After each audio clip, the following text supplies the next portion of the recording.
Okay, go ahead.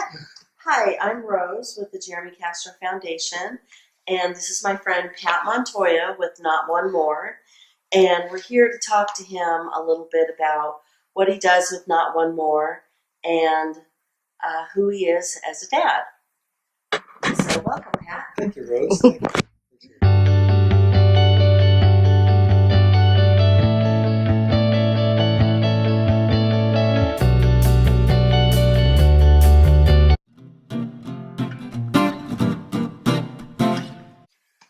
Well, what motivated me was, and it was a group of parents that came together. Once again, we couldn't do it by ourselves, but it was a group of parents that came together. But it was the kids that were, I was a football coach for a youth football team, and I was the athletic director, and I was watching these kids as we were watching them grow up and go into high school or junior high school or whatever it was, Right. and they started dabbling in drugs and stuff like that. And we started reading these articles of, a couple of people that were on our board at one time, a son and a daughter had passed away of a heroin overdose.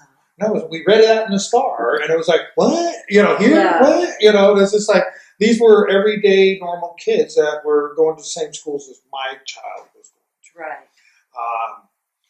What motivated me was mostly, looking at those kids, and then, and it definitely happened to them. Right.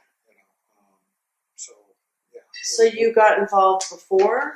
No, it was it was this. We were living behind the closed doors. So, going back to the family part of it here, if we will, is most parents think that they're the only ones that are going through this. Exactly. We peek through the doors. This is our problem. This is a horrible problem, Right. and and we don't know how to handle it, but we do it alone.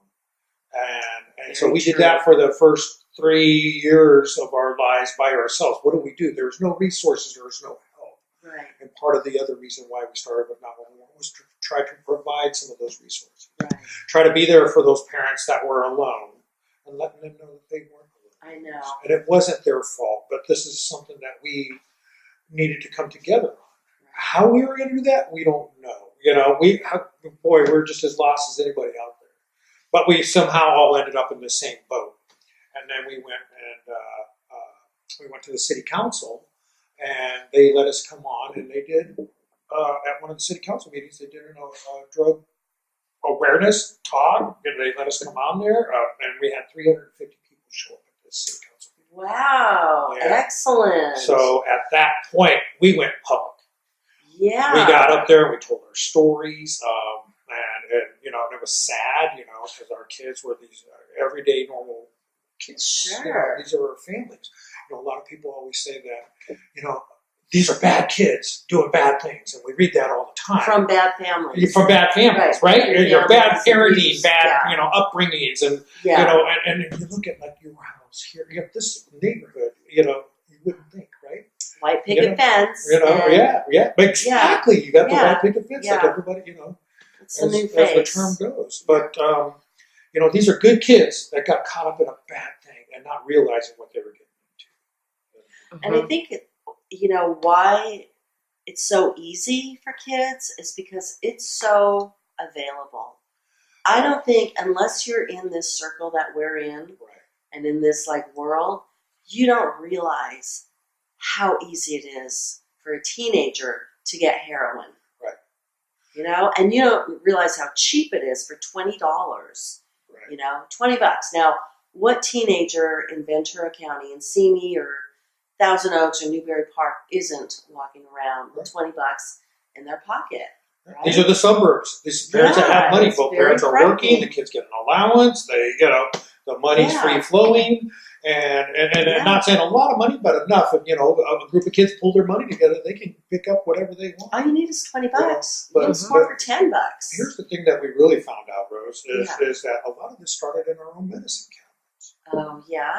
Very true. with the prescription drugs, Right. or the way we were, the quick fix of our society today with prescription I know. drugs, right? Yeah. Is we're all volunteer based. We have 15 chapters now across the United States. Wow. And You know, and it's all parents, families, and friends, Mhm. and very little professional people in it because it's more. These are our children. It's These are- grassroots. Yeah, you know, right? and yeah, it's all grassroots. Yep. And when we did that interview with Robert Patterson in charge of the DEA last year at the Ronald Reagan Library, he even said that. They have lost the war against drugs, as they so-called call it, the war against drugs. Mhm. In our lives, we have our own wars. Right. You know, and that's why we call our one page, you know, not one more, war against drugs. Yeah. And people go, well, there's no war, you know, blah, blah, blah. We lost. I go, it's our war. It's different. It's a different war that we're fighting. Yeah, we're battling for our kids. So the we're biggest fighting for our kids. is that. So Robert Patterson said that we lost the war against drugs. It's going to take grassroots groups to go Yeah. out there, such as JCF, and you know, Not one more. yeah, you know, and Anybody just doing this thing. And that's why, like I Yeah. said, when I welcome people like you Yeah. to get out there and do what we do. Yeah. This is the biggest problem. Not enough people want to talk about it because it's still a shameful conversation. Well, You know, yeah. it is. And then, you know, and people don't want to recognize it. The schools don't want to recognize it. In fact, the birthplace of addiction starts in our schools. Here's a dose of reality. Yeah. You know, here's a dose of what we Yeah. families have lived through. I just feel like almost this urgency to talk about it and share it because there's so many people I know that have teenagers or high schoolers, whether they're grandchildren that are coming up and going to be in high school or middle school. I just, I feel like there's so many predators out there, and it's so easy to get that these kids have to be educated. They Right. have to have their eyes open. Right. It's okay that you know what heroin is Right. or looks like or whatever. Right. Because you gotta be You gotta there know. and you gotta You gotta know. You know, Don't hide from it. most parents It don't was. know what heroin is. Mhm. You know, No. it took me years before I people would smelled never it. go, ah, You know, before I had smell. the first smell of it. You know, which by the way smells like vinegar. You know, It you know, smells like burning tires. you know, whatever. But it doesn't. It smells industrial Yeah. poison. Yes. Once again, I know. let's go back to the movie. Nasty. It's poison. Mm-hmm. And a lot of times now it's poison, and of course we're dealing with. 7 years ago it was mostly just heroin we're talking about until Fentanyl. Yes, which is we didn't even hit that topic. You That's know, a whole yeah. nother thing. Yeah, that's a whole nother It's Fentanyl. like the new heroin. It's like It really is. we used It's to in say everything. heroin anymore. It's I know it's in terrible. Xanax, like I other just random things, Yeah. like it's It's a crazy. horrible thing Mhm. going on.